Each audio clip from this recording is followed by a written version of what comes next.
आज मी नागपूर, वर्धा आणि अमरावतीच्या दौऱ्यावर आलेले आहे. साधारण वर्षातून 1 किंवा 2 वेळा मला कुठल्या ना कुठल्या निमित्ताने नागपूरला येणं होतंच आणि वर्ध्यालाही होतं. अनेक वर्ष यशवंतराव चव्हाण सेंटरचं काम माननीय गिरीश गांधीजी यांच्या नेतृत्वाखाली होतं. ते आपल्या सगळ्यांचे ज्येष्ठ मार्गदर्शक आहेत आणि त्याच्यामुळे त्यांच्या कार्यक्रमांसाठी वर्ध्याला तर मी पावनार आश्रम आणि सेवाग्रामला येते आणि त्याचबरोबर ह्या संपूर्ण भागामध्ये अनेक कुटुंब आहेत ज्यांचे आणि पवार कुटुंबाचे 6 दशकांचे ऋणानुबंध आहेत. वानखडे फॅमिली असेल, मनोहर फॅमिली असेल, असे अनेक कुटुंब आहेत ज्यांच्याबरोबर काही राजकीय नाती, काही सामाजिक, काही जिव्हाळ्याची, अशा नात्यांचा ओलावा असणारा पवार कुटुंबासाठी एक महत्त्वाचं शहर म्हणजे नागपूर आहे. आणि त्याच्यामुळे दरवर्षी 1-2 वेळा कुठल्या ना कुठल्या कार्यक्रमानिमित्त, एखादा पुस्तकाच्या कार्यक्रमासाठी येणं होतं आणि त्या निमित्ताने सगळ्यांच्या गाठीभोटी येतात. काहीतरी नवीन शिकायला मिळतं, काहीतरी बघायला मिळतं. आणि म्हणून नागपूरला आल्यानंतर या भागाचा आज संघटनेचा एक आढावा रोहिणीताईंवर पक्षाने एका विश्वासाच्या नात्याने जबाबदारी टाकली आहे. आणि रोहिणीताई आणि मी या 3 दिवसाच्या दौऱ्यावर राष्ट्रवादी काँग्रेस पक्षाचे सगळे आमचे सहकारी पदाधिकारी त्यांच्याशी गाठीभेटी, काही महत्त्वाचे लेखक, नवीन लेखक यांच्या काही गाठीभेटी, पावनार आणि सेवाग्रामची ठरलेली भेट, इथे जाऊन आशीर्वाद आणि मार्गदर्शन केलं, अमरावतीला जाऊन संघटनेचं काही काम, काही सहकाऱ्यांच्या भेटी, काही महाविकास आघाडीच्या नेत्यांच्या भेटी, असे 3 दिवसाचा हा माझा कार्यक्रम आहे. आणि आज रविवार संध्याकाळी ते सगळे कार्यक्रम उठवून मला पुढच्या कार्यक्रमाला जायचं आहे. त्याच्यामुळे आपला फार वेळ न घेता आपल्याला कुठलेही जे प्रश्न मला विचारायचे असतील ते आपण मनमोकळेपणे मला विचारा. धन्यवाद. भंडारा गोंदियाचा तुमचा स्पेसिफिकली भंडारा गोंदियामध्ये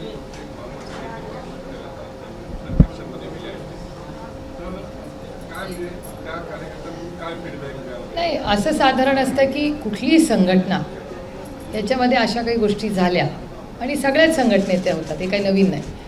त्याच्यामुळे त्या संघटनेत नेते जरी काही ठिकाणी गेले असतील तर सहकारी आणि कार्यकर्ते, आणि आमचं भाग्य की गेले 6 दशक आदरणीय पवार साहेबांवर प्रेम करणारे, विश्वास ठेवणारे असंख्य लोक हे महाराष्ट्रात आहेत.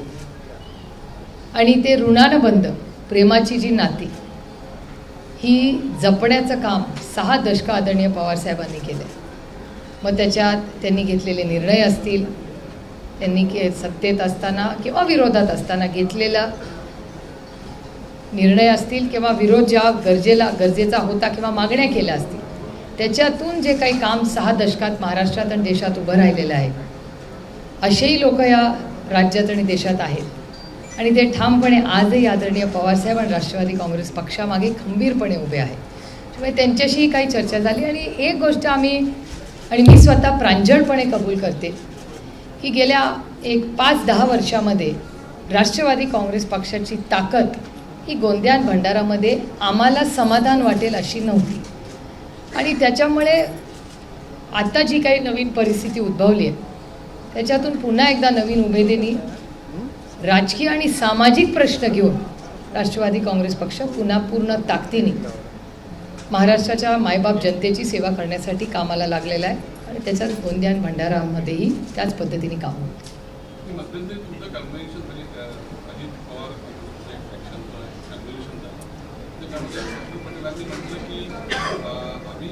श्वास घेऊ शकत आणि पुष्कळ निर्णय आम्हाला घेता आले नाही. आम्हाला ज्या पद्धतीचा नेतृत्वाचा त्या पद्धतीने वाढवू शकलो नाही अशी आवड त्यांनी केली. याचं उत्तर प्रफुल्लभाईंनाच तुम्हाला विचारायला लागेल, कारण का कशामुळे त्यांना घुटमळ होत होती ही मला माहिती नाही. त्याच्यामुळे याचं उत्तर ज्या पक्षामध्ये आणि ज्या नेत्याला त्यांनी 25 वर्ष नेता मानला त्यांच्या मनात जर ही खतखत असेल तर ती आमच्यापर्यंत कानात कधीच आली नाही. आणि ते राष्ट्रवादी काँग्रेस पक्षात होते तेव्हा आठवड्यातून 3 वेळा तर आदरणीय पवारसाहेबांना भेटायलाच यायचे. 6 जनपदला जेवढं ते त्यांचं माझं घर आहे तेवढंच प्रफुल्लभाईंचंही होतं. त्याच्यामुळे अनेक दिवस मीटिंग्स ह्या सगळ्यालाच ते यायचे. त्याच्यामुळे त्यांच्या मनात जी काही खतखत असेल ह्याचं उत्तर तेच देऊ शकतात, मी नाही देऊ शकत. एकीकडे प्रफुल्लभाई पटेल या गटात येऊन वेगळं काही बोलतात आणि त्यांना श्वास घेण्यासाठी त्रास होतो असंही ते बोलतात. आणि दुसरे असं की म्हणजे जेव्हापासून राष्ट्रवादी काँग्रेसच्या काही नेत्यांनी भारतीय जनता पार्टीच्या गटांमध्ये युती करून निवडणूक करून ते समाविष्ट झाले, त्याच्यामुळे जनतेचा फार कमी विश्वास झालेला आहे. तुम्हाला जनतेचा विश्वास कमी बसतोय आजकाल राजकारणावरती, काय वाटतं? कचकुळ शक्यता नाकारता येत नाही. कारण का ज्या पद्धतीने आज आईसचा वापर, आईस म्हणजे बर्फ नाही, हा आईसचं स्पेलिंग ICE आहे, म्हणजे इन्कम टॅक्स, CBI आणि ED याचा गैरवापर करून एक अदृश्य हात दिल्लीवरनं सातत्याने पक्ष आणि कुटुंब मोडण्याचं पाप हे या देशात एक नवीन ट्रेंड आलेला आहे.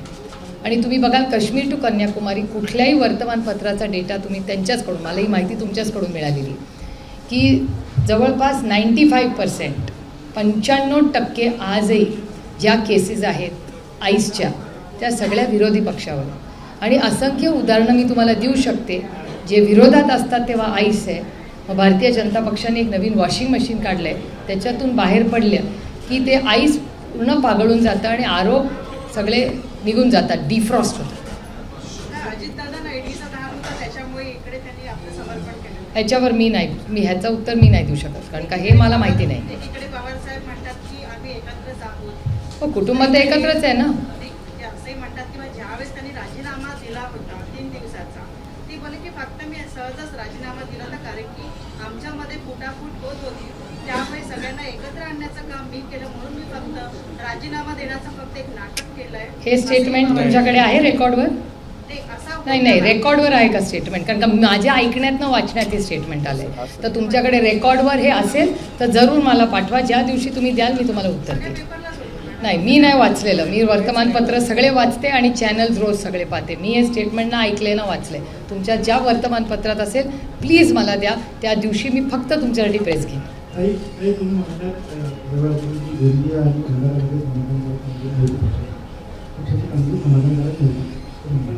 नाही, data speaks for it self. म्हणजे मी डेटा वाईज बोलते, मी कुणाबद्दल वैयक्तिक बोलत नाहीये.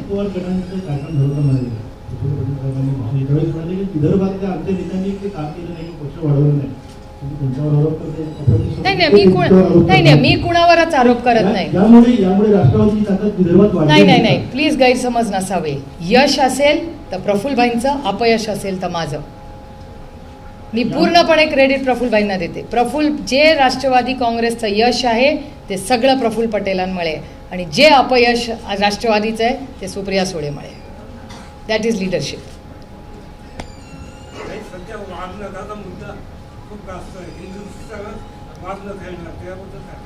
मी तुम्हाला खरं सांगू, महागाई, बेरोजगारी, आरक्षणाचा एवढा मोठा मुद्दा आणि दुष्काळ, सोयाबीनला भाव नाही आहे, कापसाला भाव नाही आहे, कांद्याला नाही आहे, टमाट्याला नाही आहे. मी इतक्या प्रश्नांमध्ये इतकी व्यस्त आहे, कारण का हा सर्वसामान्य मायबाप जनतेचे जिव्हाळ्याचे प्रश्न आहेत. त्याच्यामुळे अशा विषयांसाठी मला खूप कमी माहिती असते. पण आज योगायोगाने येताना वर्तमानपत्र वाचलं, त्याच्यातच ही बातमी होती. आणि इंद्रजित भाऊंवर माझे वैयक्तिक त्यांच्याशी अतिशय चांगले जिव्हाळ्याचे संबंध आहेत. मी काय त्याच्यातली तज्ज्ञ नाही, ते तज्ज्ञ आहेत. त्याच्यामुळे तज्ज्ञ असं म्हणतात, तज्ज्ञ म्हणतात. आणि म्युझियमनीही कन्फर्म केलेले आहे की हे ओरिजिनल नाहीत किंवा आमच्याकडे काही प्रूफ नाही. त्याच्यामुळे जे आरोप होत आहेत ते नाकारता येत नाही आहेत आपल्याला. त्याच्यामुळे महाराष्ट्र सरकारनेही मला वाटतं माहिती घ्यावी, तज्ज्ञांचं मार्गदर्शन घ्यावं आणि मग जो योग्य निर्णय असेल तो घ्यावा. एक देऊ त्यांना. एक मिनिट, मराठी सगळं संपूया आणि मग हिंदी घेऊ. सगळं मराठी संपूर्ण आधी बोला. विकासजी बोला. शुअर विचारा. जे फॅक्शन झाले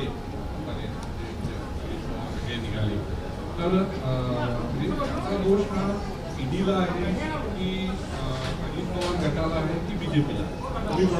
माझी लढाई ही वैचारिक लढाई आहे, वैयक्तिक नाही. आणि माझी वैचारिक लढाई ही भारतीय जनता पक्षाबरोबर आहे. आणि मी कुणाला दोष देत बसत नाही. मी दुसऱ्याला कसं असतं, माननीय अमित शहाजीच पार्लमेंटमध्ये बोलत होते की जेव्हा एक बोट तुम्ही दुसऱ्याला दाखवत आला तेव्हा 3 तुम्हाला येत दाखवतात. हे अमित शहाजीच पार्लमेंटमध्ये बोलले होते आणि अमित शहाजी बोलतात ते खरं बोललं, मला पटतंय.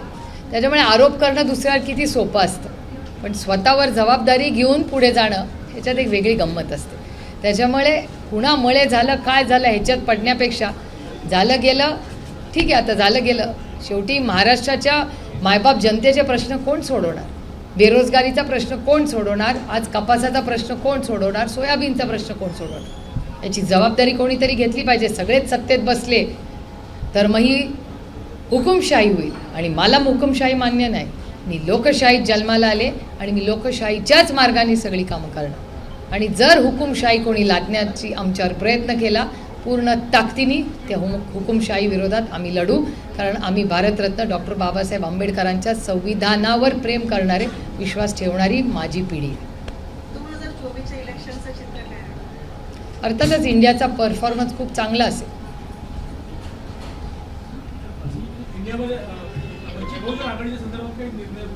आमच्या चर्चा होत असतात, आम्ही सगळ्यांचीच चर्चा करतो. महागाई, बेरोजगारी, दुष्काळ आणि अन्यायाच्या विरोधात ज्याला ज्याला लढायचं आहे तो पूर्ण ताकदीने इंडियाच्या बाजूने उभा राहील ह्याच्यावर माझ्या मनात विश्वास आहे.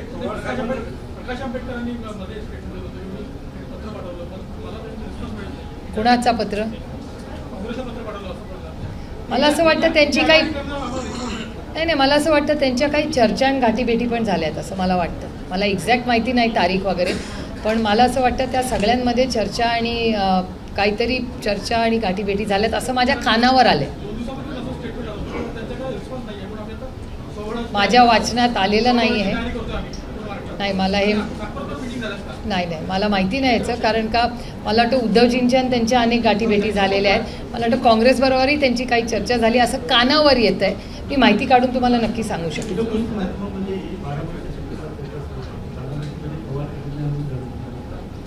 बारामतीमध्ये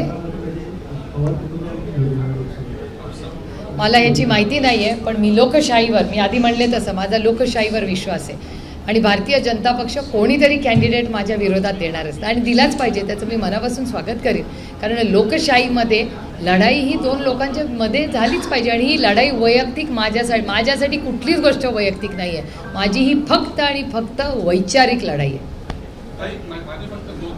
प्लीज. पवारसाहेब मध्ये म्हणाले की जेव्हा पवार निघाल्यानंतर किंवा नेते गेले काय करणार तर आम्ही युवा नेतृत्व उभं करू.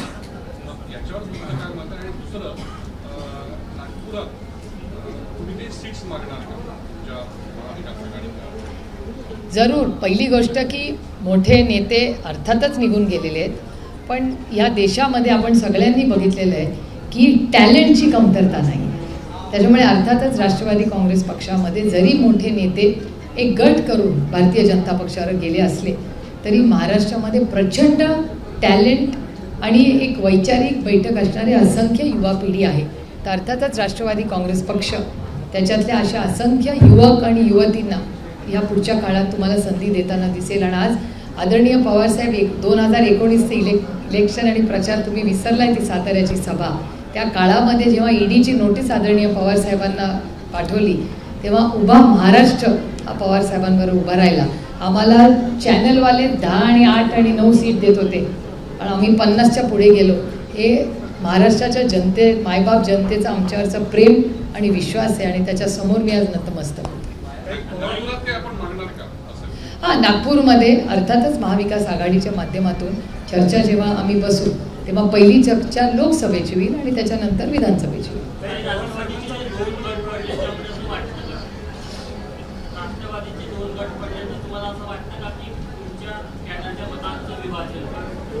नाही, कसं होतं, कुठल्याही पक्षामध्ये जेव्हा अशा घटना होतात तेव्हा नुकसान सगळ्यांचंच होतं. आणि माझं तर म्हणणं आहे की एक दिल्लीचा अदृश्य हात असा आहे जो महाराष्ट्राच्या विरोधात आहे. 3 घटना त्यांनी केलेल्या आहेत, तुम्ही बघा. आदरणीय माननीय प्रधानमंत्रीजी नेहमी परिवारवादबद्दल बोलतात. बाळासाहेब ठाकरेंचा कुठलाही परिवारवाद नव्हता. वंदनीय बाळासाहेबांनी शून्यातून शिवसेना स्थापन केली. आदरणीय पवार साहेबांची तीच केस शून्यातून राष्ट्रवादी काँग्रेस पक्ष स्थापन केला. महाराष्ट्राच्या जनतेने प्रचंड प्रेम हे वंदनीय बाळासाहेब ठाकरे आणि आदरणीय पवार साहेबांना दिलं आहे. त्या दोघांचंही भाग्य. आणि त्याचबरोबर त्यांच्या प्रेमामुळे दोन्ही पक्ष झाले.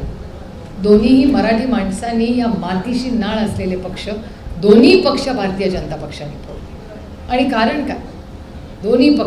दोन्ही पक्षाचं, मराठी माणसाचं, दोन पक्षांचं नुकसान कोणी केलं असेल तर दिल्लीतला अदृश्य हाताने केलं. पहिला मुद्दा. दुसरा मुद्दा, ज्या व्यक्तीला 5 वर्ष महाराष्ट्राचं मुख्यमंत्री ठेवलं, त्याचं डिमोशन करून त्याला उपमुख्यमंत्री केलं आणि त्याचं फर्दर डिमोशन करून हाफ उपमुख्यमंत्री केलं. 3 घटना अशा झाल्या आहेत. तोच अदृश्य हात दिल्लीवरनं महाराष्ट्राचं हे खच्चीकरण करतो. ह्याचा अर्थ महाराष्ट्राचं महत्त्व कमी करण्याचं पाप हा कुठला तरी अदृश्य हात करतोय. मग आपल्या नोकऱ्या बाहेर जातात, आपल्याकडच्या इन्व्हेस्टमेंट्स बाहेर जातात, आपल्याच इथले पक्ष फोडले जातात.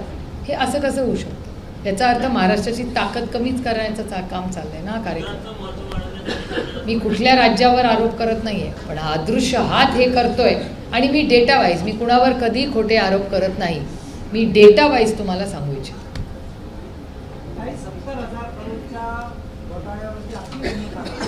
माझी भूमिका नाही आहे, ती भूमिका आदरणीय भारतीय जनता पक्षाची. भारतीय जनता पक्षाने आरोप केला होता, त्याच्यामुळे याचं उत्तर तुम्ही भारतीय जनता पक्षाला विचारलं पाहिजे. आम्ही तर कधीच म्हणलो नव्हतो.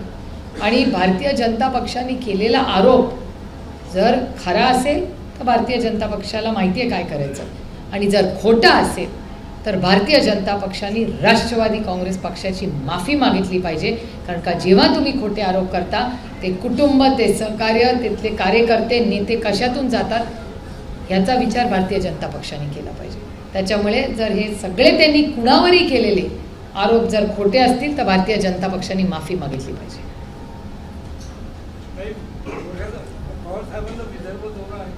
तो आहे बाई कधीतरी आहे काहीतरी 11, 12 12, 13, 14, 15 12, 13, 14, 15 येणार आहेत. कन्फर्म सांगितलं. आणि काय प्रश्न कन्फर्म सांगू ना. झालं मराठी सगळं? बारामतीवरनं का लढतील?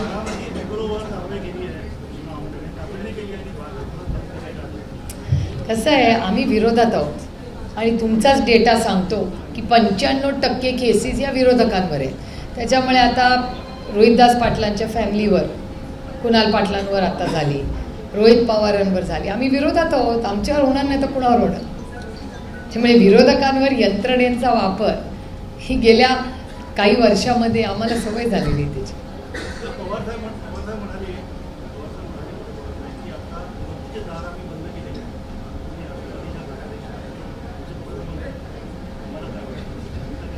मला असं वाटतं की बॉस इज ऑलवेज राईट.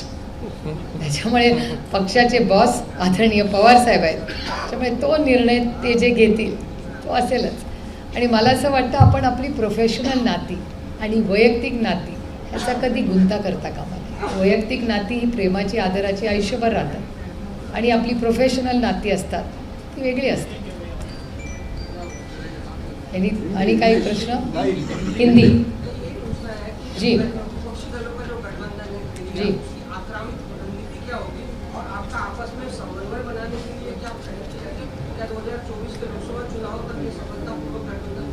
बिल्कुल रहेगा. और जिस तरह से आप देख रहे हैं हमारी मीटिंग्स हुई है, अभी सब 5 राज्यों में इलेक्शन है, इसलिए सब उसी में थोड़े फंसे हुए हैं. लेकिन पूरी ताकत से इंडिया का गठबंधन लड़ेगा और जीतेगा.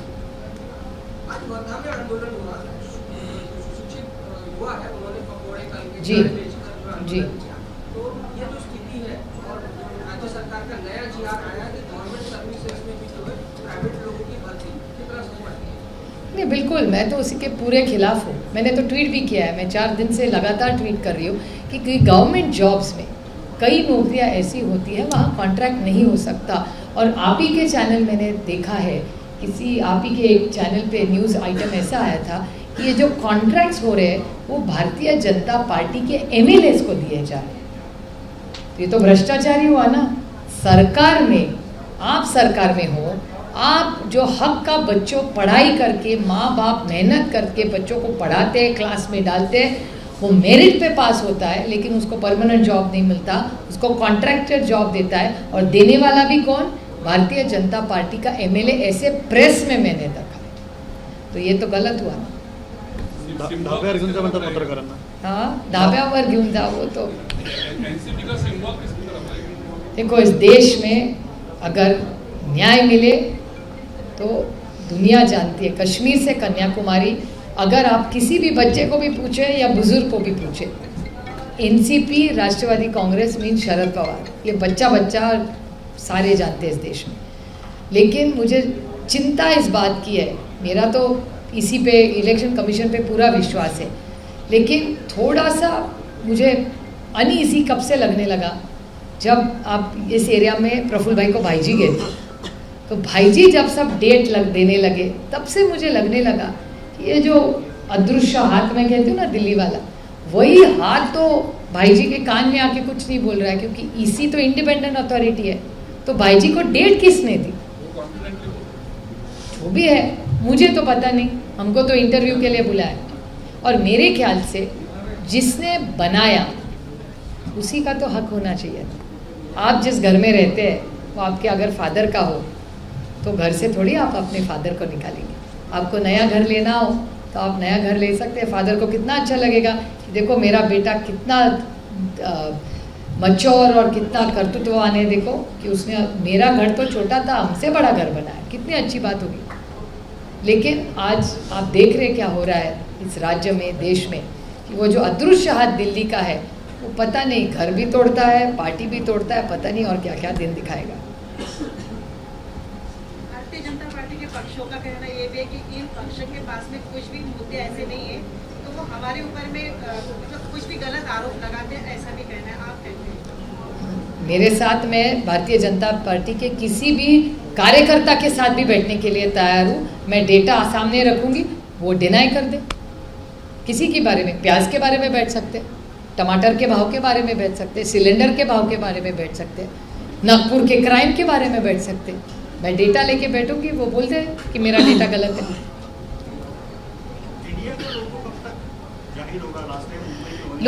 लोगों हो या नो, हर पार्टी तो अपने सिंबल पे इलेक्शन लड़ेगी ना। तो लोगों की मतलब सबकी इच्छा होगी तो लोगों भी कर सकते हैं, लेकिन लोगों पे तो इलेक्शन नहीं लड़ेगा ना। जो पार्टी इसी जो देगा उसी पार्टी सिंबल पे हर पार्टी लड़ेगी। शिवसेना में छूट पड़ती है, बगावत होती है, तो शिवसेना जो है पुरजोर तरीके से अपने उन विधायकों के खिलाफ कार्रवाई की मांग कर कोर्ट में जा रही है। राष्ट्रपति के साथ इसी आक्रामकता क्यों? अरे हमने तो पहले दिन किया था, आपने रात के 11 बजे की प्रेस कॉन्फ्रेंस नहीं की थी? 2 तारीख को रात को ही नोटिस भेजा था, और अभी तो उनको सबको नोटिस भी भेजा। पहले हम सबने किया कि हमने पहले नोटिस दिया था, लेकिन न्याय तो मिले ना। स्पीकर साहब न्याय तो दे। शिवसेना को तो कोर्ट में जाना पड़ा, सुप्रीम कोर्ट को डांटना पड़ा स्पीकर को। Speaker is above board. दुख इस बात का है कि महाराष्ट्र में और देश में पूरा ये अदृश्य हाथ ही सब चलाने लगा है। तो लोकशाही इस देश में है कि नहीं, बचेगी कि नहीं, ऐसा माहौल हो रहा है। इसीलिए हमको लड़ना पड़ता है। और मैं हमेशा सबको कहती हूँ कि सत्य परेशान जरूर हो सकता है, लेकिन सत्य पराजित नहीं हो सकता। लोकसभा चुनाव के पहले इंडिया संगठन प्राइम मिनिस्टर का चेहरा ऑन करेगा। प्राइम मिनिस्टर का चेहरा जब हमारी 2004 में सत्ता ही कहा था, Manmohan Singh ji 2.0, the most popular and effective prime minister, history will जज him as the most effective prime minister of India. तो पता चले जाएगा आपको जल्दी क्या है। Anything else? Thank you very much. एक हाँ, एबीपी माझा, उघडा डोळे बघा नीट।